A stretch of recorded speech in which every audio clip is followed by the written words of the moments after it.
काय करतोय पुढे काय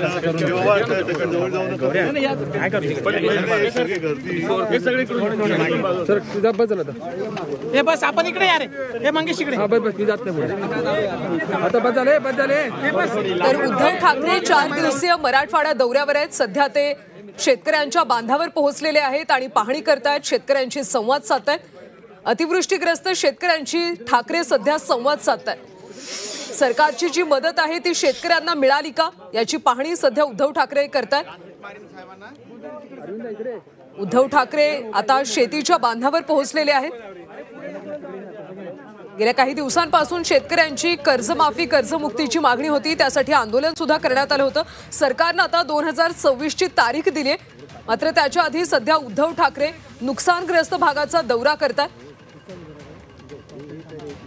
भूमच्या उळूप गावामध्ये सध्या उद्धव ठाकरे दाखल झाले, तिथे शेतकऱ्यांशी संवाद साधतायत। सरकारी मदत त्यांना मिळाली का याची पाहणी सध्या उद्धव ठाकरे करतात। उद्धव ठाकरेंचा 4 दिवसांचा हा मराठवाडा दौरा आहे। सरकारकडून सांगितलं जातंय की शेतकऱ्यांना मदत दिली जाते।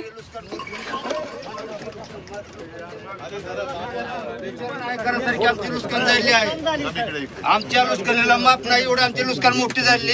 आम्हाला कुठली मदत काय सरकारने 1 रुपया सुद्धा मदत केलेली नाही आणि 1 रुपया सुद्धा आम्हाला सरकारने दिलेलं नाही। विम्याचे पैसे मिळाले का? आम्हाला 1 रुपया सुद्धा विम्याचा मिळाला नाही। आमची जमीन खरडून गेली। तुम्ही घेतला होता हो, आम्ही हप्ता भरले। किती पैसे? 2-3 हजार रुपये आमच्याकडून घेतले विम्याचे। जसे मी एकरवर त्यांनी ठरवून घेतले आमच्याकडून। कांद्याला तुम्हाला किती लागते एवढं 2000 रुपये, सोयाबीनला किती लागते 2500 रुपये लागतात हेक्टरी। असं करून आमच्याकडून पैसे भरून घेतले, तरी सुद्धा आम्हाला विमा मिळालेला नाही। 1 रुपया विमा मिळाला नाही। खरडून जमीन गेली, सोयाबीन सगळे गेले। पेराला आज सोयाबीन आमचं इकलं तर 3000 रुपये आणि 2500 रुपये आम्ही सोयाबीन इकले। आज डोक्यावर कर्ज किती? डोक्यावर कर्ज लाख 2-2 लाख रुपये कर्जच आमचे, 3-3 लाख रुपये कर्जाचं यश सध्या आमच्याकडून जाय नाही। अशी आमची परिस्थिती। त्यांनी उद्धव साहेबांनी आमची भरपूर कर्जमुक्ती केली आम्हाला। त्यांनी नाही, खरी परिस्थिती सांगतो आम्ही, तोंडापुरतं बोलणार नाही। आम्ही बातम्या ऐकतो, आम्ही बातम्या ऐकल्या। तुमच्या काळात तुम्ही आम्हाला भरपूर सहकार्य केलं, तुमच्या काळात कर्जमुक्ती आम्हाला दिलेली आहे। तरी ह्यांनी अजून नुसतं आश्वासन दिलंय आणि निवडून आले तर काय तो खुर्चीवर बसल्यात। ह्यांनी आम्हाला कसलाही आम्हाला मोबदला काय दिलेला नाही, काहीच 9 रुपयाचा आम्हाला मोबदला दिलेला नाही। विहिरीत गाळ गेले, विहिरी नदीच्या काठाला विहिरी सगळ्या म्हणजे बुजून गेल्या, विहिरी सगळ्या बुजून गेल्यात। मोटरा विहिरीत आज बी अडकल्यात, ओढाय गेले की पाईप हातात आमच्या आल्यात, वायर आमच्या हातात आल्यात, आमच्या मोटरा जागेवर गाळ। एक आणखीन एक सांगा, मध्ये त्यांनी सांगितलं होतं की नाही कृषी पंपाला वीज बिल माफ नाही दिले आम्हाला माफ। वीज माफ नाही, काय नाही, कुठलंच काय माफ नाही। वीज कसलीच आम्हाला माफ नाही। आज आम्हाला बिल अजून आज बी येतात दिले त्याची। आता पेरणी करता परत कर्ज डोक्यावर, कर्ज आता डोक्यावर। आणि सोयाबीन आता मुख्यमंत्र्यांनी जून मध्ये कर्ज माफ नाही, जून मध्ये का आता मेल्यावर करतात आमचं दिवसा पाणी यायचं काम आहे आमचे पैसे ती। अशी परिस्थिती झाली आमची, कारण आता ती आता जून मध्ये करायची म्हणलं होतं आम्ही तोवर काय करायचे, अशी परिस्थिती आमची। आज आमच्या शेतकऱ्याची अशी हलकीची परिस्थिती, विचार नाही करायची हलकीची परिस्थिती। नवीला जरी करायची म्हणून करायची, आले बाप दादा बसून म्हणून ही शेती करायची। आज आता मुख्यमंत्री कुठे आहेत माहिती तुम्हाला?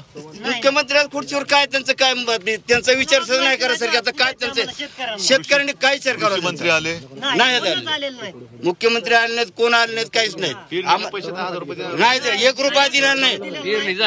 पेरणी आमची आता होत आली किंवा चालू पेरण्याचं चिबडच राहण्यात पेरणी चालू अजून राहणं आमची बरीच 15 दिवस पेरलेच नाही आम्हाला। तुम्ही काळजी करू नका, तुम्ही कोणा सरकारने सोडलं तरी आम्ही तुम्हाला वारंवार नाही सोडणार।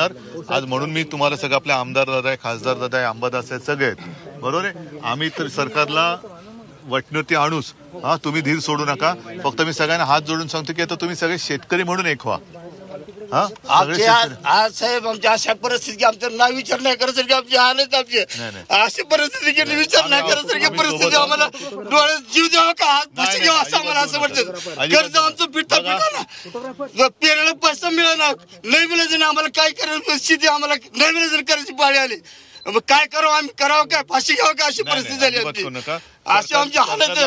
आम्हाला सरकारने कसली मदत दिली नाही, आम्हाला कसं सहकार्य केलेलं नाही, आमच्या लय हालत आहे। तुमचं काय नाव दादा? संदीपान सोपान वरणे माझं नाव आहे। बरोबर।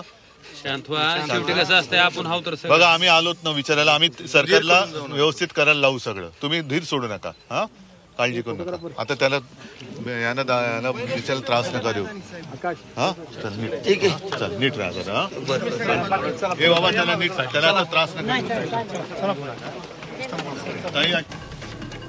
तर उद्धव ठाकरे यांचा हा सध्या दौरा सुरू आहे. शेतकऱ्यांनी यावेळी रडत व्यथा उद्धव ठाकरे यांच्या समोर मांडली. विम्याचे पैसे भरलेत, मात्र अजून विमा काही मिळालेला नाहीये. लाखोंचं कर्ज डोक्यावर झाले. सरकारकडून अजून कोणतीही मदत मिळाली नाही अशी व्यथा यावेळी शेतकऱ्यांनी उद्धव ठाकरे यांच्या समोर मांडली. कृषी पंपाला वीज बिल माफ झालेले नाहीये.